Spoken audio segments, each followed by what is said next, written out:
recently, Bloomberg published a pretty crazy op-ed. At least the headline is insane. We'll get to the content and you guys can decide for yourselves.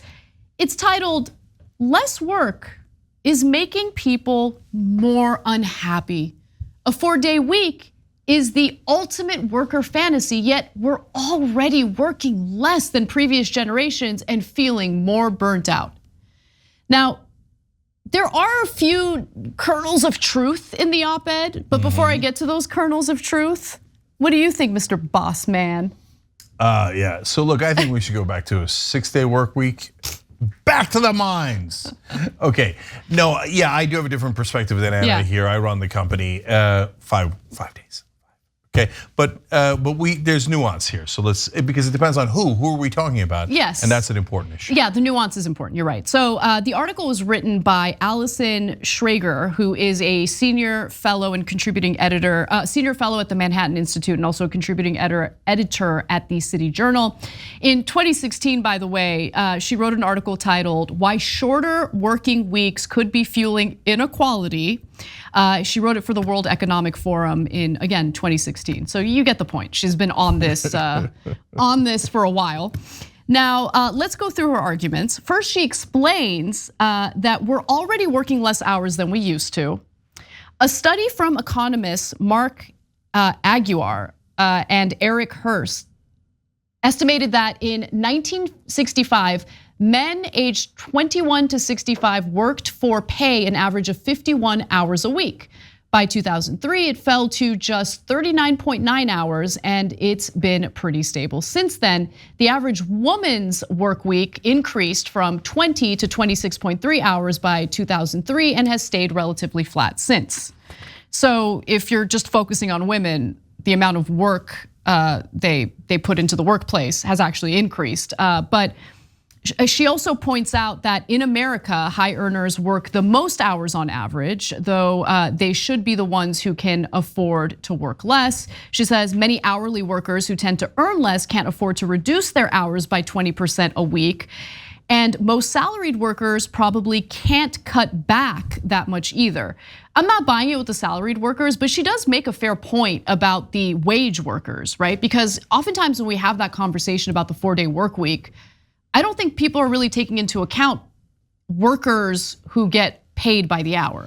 100%. Since I run a company, I know that there's all these different kinds of workers. So I always think like 4-day work week, well, how are you making that decision for that person who is on a hourly salary? They're not gonna agree to that. They need the money, right? So, and unfortunately, a lot of people have 2 jobs, work on the weekends, both the mom and the dad have to work, etc. So this cannot apply to hourly workers. They have to make their own decisions for how long they want to work. That's exactly right. I do want to go back to her argument about how Americans are working less because, she's doing the analysis based on sheer hours per week, but we should also just focus a little bit on productivity. Okay, so let's go to the very last graphic here. This is one of Cenk's favorite graphs. We've used it on the show many times. It's from the Economic Policy Institute. And it shows how compensation has been stagnant since the 1970s. You see that's the light blue line that's kind of flattened out. But productivity has shot up in the past several decades. So we've been more productive than ever, and we have not seen that reflected in wages, right? So perhaps that is what's making Americans sad. Yeah, no, look, I believe in the 5. I mean, look, let me ask you this. Sure. Are you saying 4-day work week and you get paid the same amount, or you get paid for 20% less? Let's have a discussion about that, Cenk Uygur. Okay. You ready for that? Okay. Because based on companies' data about me in particular, I allegedly work 39 hours a week, except I don't work 39 hours a week. I get up at 5 in the morning and I start reading the news and getting my pitches ready for the production meeting, and I don't stop, literally, I don't stop until the show's over. That's not 8 hours, that's much longer than 8 hours. I get off the show at 5:30. No, I know, but it's not about you. No, but you when you work say, way harder than the average bear. No, but like the point is, when it comes to salaried workers, I think what employers don't take into account is that many salaried workers work far more longer than 40 hours a week. And that's exactly what I'm getting to, Anna. because it depends on what we mean by workers, right? So they explain that these days, like the higher compensated workers are working longer hours. That's actually true, right? There's a lot of advantages they have, but they do work longer hours than they were before, and longer hours than salaried hourly workers, okay? So if those folks say, hey, I want to get paid less and work less, I get it. That's a choice that people can make. But we got to use the extra money to hire more people. And this is much easier for bigger companies to make that decision. For smaller companies, it's much more difficult, okay? That's a fair point. So it requires a ton of nuance here. But there is one thing I will agree with you on. The idea that we're working less hours and hence we're sadder, no, that doesn't make any sense at all, okay?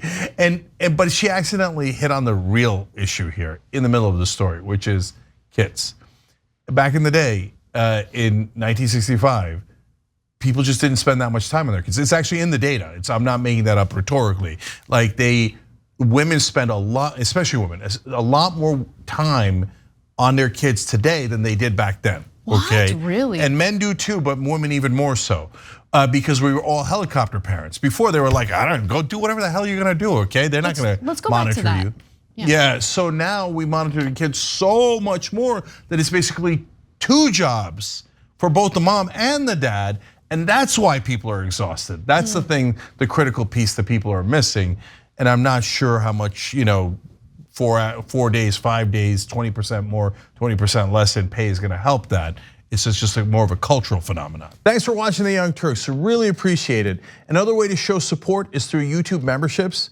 You'll get to interact with us more. There's live chat emojis, badges. You've got emojis of me, Anna, John, JR, so those are super fun. But you also get playback of our exclusive member-only shows and specials right after they air. So all of that, all you gotta do is click that join button right underneath the video. Thank you.